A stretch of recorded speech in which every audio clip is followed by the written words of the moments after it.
Okay, very good morning to all of you my dear. आज हम personal account का syllabus के बारे में थोड़ा डिस्कशन करेंगे। Let's start the topic. अभी हम पी एंड ए का सिलेबस के ऊपर थोड़ा डिस्कशन करेंगे। दिस इज पी एंड ए। ये पी एंड ए का ये सिलेबस है। आपको पी एंड ए में कितना क्वेश्चन आएगा? This is also 100 marks. आपको मैं लिख रहा हूँ, this is also 100 question in 100 marks. 100 question है, 100 मार्क का है। थोड़ा ध्यान देकर सुनना। जनरल स्टडीज होगा, 20 मार्क का क्वेश्चन आएगा और कोर सब्जेक्ट का आएगा 80 मार्क्स का। ठीक है, ये कोर सब्जेक्ट में कौन कौन आएगा? देखो, कोर सब्जेक्ट में आपका आएगा मैथमेटिक्स आएगा प्लस रीजनिंग आएगा प्लस इंग्लिश आएगा प्लस जीके आएगा। बस that's all, that not more than that. ठीक है, तो mathematics, reasoning, English and general studies ये सब मिला के आपका आएगा 100 मार्क्स। तो इसलिए आपको चिंता करने का कोई जरूरत नहीं। There is no need to fear at all. ठीक है, पहले हम लोग चलेंगे उसका सिलेबस क्या क्या है, फिर आगे बढ़ते हैं। जनरल स्टडीज का जो 20 मार्क होगा, इसमें हम लोग 5 चैप्टर आपका कवर करेंगे। पहले कवर करेंगे what do mean by interpersonal skill. Interpersonal skill है क्या? उसके बाद जाएंगे mental ability, logical reasoning, analytical ability and data interpretation. ठीक है, ये 1 2 3 4 5 ये 5 सब्जेक्ट है। 5 सब्जेक्ट का 20 मार्क है। आपको उस अनुसार आपको तैयारी करना है। ठीक है, क्लियर हो गया? ये हो गया 20 मार्क। 5 टॉपिक हम लोग कवर करेंगे। Number 1 is the interpersonal skill, number 2 is also called mental ability, number 3 is also called logical reasoning, number 4 is also called analytical ability, number 5 is also called data interpretation. ठीक है, data interpretation में बहुत सारे question आ सकता है। ठीक है, तो इसलिए आपको उस हिसाब से आपको तैयारी करना जरूरी है। ठीक है, क्लियर हो गया? देन हम चलते हैं इंग्लिश का कवर क्या है। इंग्लिश का टॉपिक में क्या है? सबसे इंपॉर्टेंट टॉपिक है इंग्लिश, लेकिन आजकल इंग्लिश इतना इंपॉर्टेंट नहीं रहा। कुछ 5-6 क्वेश्चन आता है, not more than that. English, फिर मैथमेटिक्स, फिर रीजनिंग, फिर computer science and general engineering. ये कोर टॉपिक है। हम लोग ये कोर टॉपिक कवर करेंगे। This is very very important. Core topic is always important. पहले चलते हैं कि कंप्यूटर साइंस में क्या क्या क्वेश्चन आएगा, कंप्यूटर साइंस में टॉपिक क्या कवर करेंगे, फिर जनरल इंजीनियरिंग में क्या क्या कवर करेंगे। सारे चीज हम लोग सारे चीज आपको देंगे। बक आपको एग्जाम क्रैक करना है आपका आईक्यू लगा के। समझ में आएगा? आपका इंटेलिजेंस यूज करके आपको एग्जाम क्रैक करना है।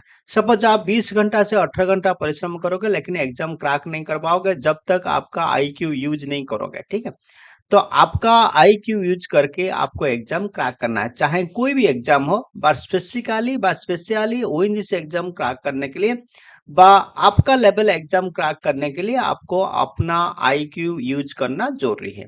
ठीक है, अभी चलते हैं दिस चाल इंग्लिश से हम लोग कौन सा टॉपिक कवर करेंगे। जो इंग्लिश में आएगा स्पेलिंग एक सेंटेंस दे देगा बा एक वर्ड देगा, उसका स्पेलिंग पूछेगा। Suppose for example aeroplane, AEROPLANE, this is aeroplane. तो ए जगह रे वो क्या लिखा है, ए यू कर देगा। सो दिस इज स्पेलिंग। ठीक, तो एक वर्ड दे देगा, उसमें स्पेलिंग मिस्टेक होगा नहीं, उधर एक क्वेश्चन आता है। ग्रामर में क्या है, article an the, noun pronoun, ये से गोटे एक क्वेश्चन आता है। ठीक है, तो मैक्सिमम 5 से 6 क्वेश्चन आएगा, मैक्सिमम 10 क्वेश्चन आएगा, नॉट मोर देन दैट। ठीक है, ये मान के चलिए। एनाटॉमी मतलब जो opposite word, opposite, what is the opposite meaning word. Opposite, suppose कोई भी बिग का अपोजिट क्या है, स्मॉल है। फैट का अपोजिट वर्ड एक थिन है। तो अपोजिट वर्ड इसको बोलते हैं एनाटॉमी। सिनोनिम मतलब सेम वर्ड। ठीक है, इसको बोलते हैं सिनोनिम्स। ठीक है, पैसेज, एक पैसेज देगा, लेकिन ये पेट है, ओएनजीसी का एक पेट है, उससे मिनिमम 3 पैसेज आता है। 3 पैसेज क्वेश्चन आएगा। एक पैसेज में 3-4 क्वेश्चन आएगा, दूसरा पैसेज में 3-4 क्वेश्चन आएगा, तीसरा पैसेज में 3-4 क्वेश्चन आएगा। तो ऐसे करके आपको 1 से 2 पैसेज हमेशा पूछता है। तो दिस इज आल्सो इंग्लिश, ये इंग्लिश का कवर है, टॉपिक है। समझ में आया? Spelling, grammar, anatomy, synonymy, passage. ठीक है, ये सारे चीज हम लोग कवर करेंगे। ये इतना ही आपको आएगा। ठीक है, उसके साथ साथ आर्टिकल आ सकता है, प्रीपोजिशन आ सकता है, एक्टिव एंड पैसिव वॉइस आ सकता है, इनडायरेक्ट एंड डायरेक्ट स्पीच आ सकता है, इडियम्स एंड फ्रेजेस आ सकता है, सेंटेंस एरर आ सकता है, वो सेंटेंस अरेंजमेंट भी आ सकता है। ये सारे छोटे मोटे क्वेश्चन पॉसिबल है, लेकिन मेन इंपॉर्टेंट टॉपिक ये है, ये 5 टॉपिक है। उसके साथ ये भी आप आ सकता है। आर्टिकल तो आएगा हमेशा, हर एग्जाम में आर्टिकल आता है, हर एग्जाम में प्रीपोजिशन आ सकता है, आता है। और एग्जाम में एक्टिव एंड पैसिव वॉइस का एक क्वेश्चन रहता है, इनडायरेक्ट एंड डायरेक्ट स्पीच का एक क्वेश्चन रहता है, इडियम एंड फ्रेज का एक क्वेश्चन रहता है, सेंटेंस एरर और द सेंटेंस अरेंजमेंट। ये जो है सेंटेंस एरर और द सेंटेंस अरेंजमेंट, ये पेड क्वेश्चन है ओएनजीसी का। इसमें प्राय लगभग ये 2 क्वेश्चन आता है, ठीक है। सेंटेंस अरेंजमेंट PQRS ऊपर नीचे दे देगा, आपको सेंटेंस को पूरा अरेंजमेंट करके पूरा करेक्ट करके लिखना है। Sentence error and the sentence arrangement, ये 2 टॉपिक है, सबसे इंपॉर्टेंट है। इडियम एंड फ्रेजेस, आपको कुछ इडियम्स एंड फ्रेजेस आपको रट्टा मारना पड़ेगा और कुछ एक्टिव एंड पैसिव वॉइस आपको देखना पड़ेगा। डायरेक्ट स्पीच, इनडायरेक्ट स्पीच, आपको उसका जो एरर है, डायरेक्ट स्पीच, इनडायरेक्ट स्पीच, उसका जो पॉइंट है, उसका नोट है, ये सारी चीज आपको देखना जरूरी है, ठीक है। देन हम चलते हैं मेंटल मैथमेटिक्स, बा मेंटल एबिलिटी बोलते हैं, मेंटल एबिलिटी इज स्ट्रॉन्ग, ठीक है। मेंटल मैथमेटिक्स से जिसका स्कोर हाईएस्ट होगा वो आपको एग्जाम क्रैक करना इतना इजी हो जाएगा, ठीक है। This is very very important part है।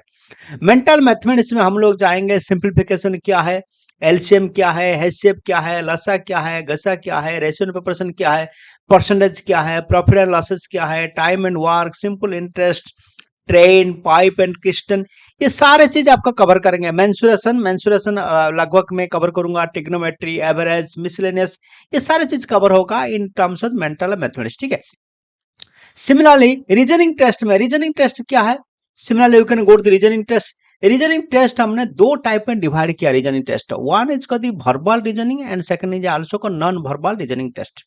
वर्बल रीजनिंग में आपका क्या आएगा, वर्बल रीजनिंग आएगा, डायरेक्शन सेंस आएगा, ब्लड रिलेशनशिप आएगा, वेन डायग्राम आएगा, वर्ड फॉर्मेशन आएगा, डाटा सफिशिएंसी आएगा, सिलोजिज्म आएगा और प्रॉब्लम सॉल्विंग आएगा। ये हो गया वर्बल रीजनिंग का पार्ट, ठीक है, क्लियर हो गया। सिमिलरली नॉन वर्बल रीजनिंग के सिंपलीफिकेशन आएगा, सीरीज आएगा, एनालॉजी आएगा, क्लासिफिकेशन आएगा, मिरर इमेज आएगा, ट्रायंगल कैलकुलेशन आएगा, फिगर आएगा, ये छोटा मोटा चीज आएगा। This all are the non verbal reasoning.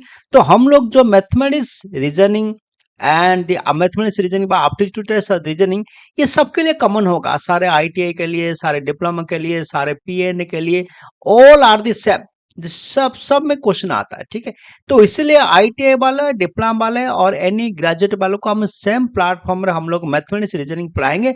बाकी अलग अलग जब सब्जेक्ट पढ़ाएंगे, जो ट्रेड सब्जेक्ट पढ़ाएंगे तो अलग अलग हो जाएंगे, ठीक है, क्लियर हो गया।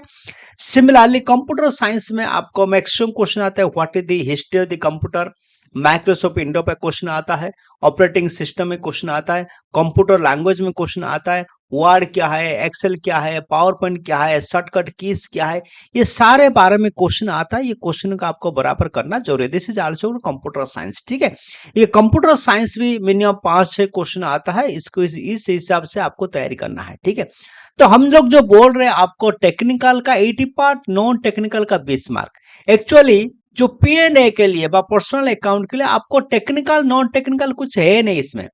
आपका रीजनिंग, मैथमेटिक्स इजी और कोर सब्जेक्ट, आपको 5 कोर सब्जेक्ट आपको रहेगा। तो इसलिए हम लोग को बोलते हैं ना टेक्निकल का 80 मार्क और नॉन टेक्निकल 20 मार्क, इसलिए आपका नॉन टेक्निकल पर जीके का है नहीं portion. All are the mathematics, reasoning, English and computer science, ठीक है। ये 4 सब्जेक्ट का आपको करना है, बराबर करना है। चाहे आप इंग्लिश में वीक हो तो इंग्लिश छोड़ सकते हो, भाई इंग्लिश में 2-4 क्वेश्चन आपको कवर करना है, चलेगा। लेकिन आपको mathematics, reasoning, computer science and GK, ये 4 चैप्टर को, ये 4 सब्जेक्ट को आपको पूरा बढ़िया से करना है। उसके साथ साथ आपको इंग्लिश भी करना है, तो आपको एडवांटेज रहेगा, अच्छा रहेगा, ठीक है, क्लियर हो गया। उसके साथ साथ हम लोग क्या करते हैं, जनरल इंजीनियरिंग का पार्ट ही पढ़ाते हैं, जो कि सबके लिए इंपॉर्टेंट है। जनरल इंजीनियरिंग क्या है, यूनिट्स एंड मेजरमेंट क्या है, फास्ट स्टडी क्या है, ऑक्यूपेशनल हेल्थ एंड सेफ्टी क्या है, स्पीड एंड वेलोसिटी क्या है, वर्क पावर एनर्जी क्या है, साइंस क्या है, ये छोटे मोटे चीज के बारे में हम आपको जानकारी देंगे, जो दिस इज आल्सो आईक्यू, ठीक है। ये सारे सब्जेक्ट को लेके आपको आईक्यू क्रिएट करके आपको एग्जाम क्रैक करना है। ये नहीं जो हमने यूनिट से मेजरमेंट का जितना यूनिट से मेजरमेंट होगा सबको रट्टा मार देंगे तो क्वेश्चन आ जाएगा, नहीं। यूनिट से मेजरमेंट को आपको कुछ हिसाब से क्वेश्चन पूछ रहा है, आपको किस हिसाब से आपको आंसर देना है, आपका अंडरस्टैंडिंग क्या है, आप क्वेश्चन को अंडरस्टैंडिंग कर पाते हो कि नहीं, वो ओएनजीसी जानना चाहते हैं, ठीक है, क्लियर हो गया। तो आपका काम क्या है, पीएनए वालों का, पर्सनल अकाउंटेंट का और ओनली अकाउंटेंट काम का आपको ऑफिशियली वर्क करना है, आपको ऑफिशियल में काम करना है, आपको ऑफिस में बैठना है, ठीक है, आपको फील्ड में नहीं जाना है, ठीक है। कंप्यूटर में सामने आपको बैठ के ओएनजीसी का सारे जितना एचआर का काम है, अकाउंट काम है, आपको करना है। तो इसीलिए आपको डिफरेंट डिफरेंट टर्मिनोलॉजी को आपको समझना जरूरी है, ठीक है। सपोज कोई बंदा, सपोज आपको अकाउंटेंट में आपको जॉब हो गया, सपोज एक फाइल आया, the speed of the governor of the engine, suppose एक टर्मिनोलॉजी है, उसके लिए हमको पैसा सैंक्शन करना है। तो आपको ये टर्मिनोलॉजी आपको समझ में नहीं आएगा, आपको वेलोसिटी क्या है समझ में नहीं आएगा, आपको वार्प और एनर्जी क्या है आपको समझ में नहीं आएगा, फास्ट एड का, ऑक्यूपेशनल हेल्थ एंड सेफ्टी का टर्मिनोलॉजी आपको समझ में नहीं आएगा, आपको हायर अथॉरिटी को आपको एक्सप्लेनेशन कर नहीं पाओगे। तो इसलिए जनरल इंजीनियरिंग का एक इंपॉर्टेंट पार्ट है, इसलिए आपको सारे टॉपिक कवर करने के साथ आपको जनरल इंजीनियरिंग पार्ट भी आपको कवर करना जरूरी है, ठीक है। क्लियर हो गया।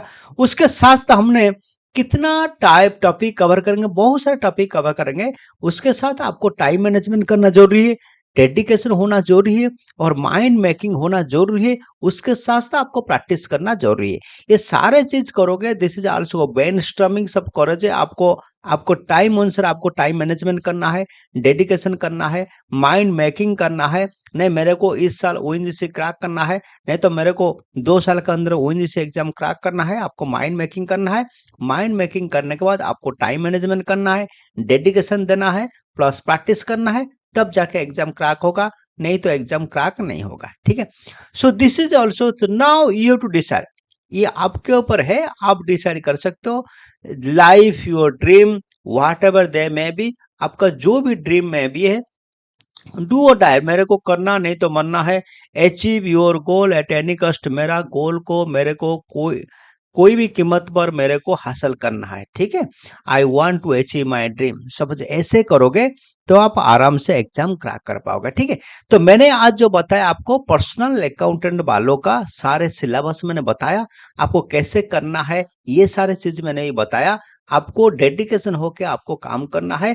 हम लोग 1 बाय 1 सिलेबस आपका कवर करेंगे, जो भी हम बचाएंगे, जो भी हम आपको बताएंगे, what ever the teacher taken the class, जो टीचर आपका क्लास ले रहा है, चाहे नंबर सिस्टम हो कि छोटा हो मोटा हो, आपको नोट बना के आपको आगे बढ़ना है, ठीक है। Thank you very much for watching this video.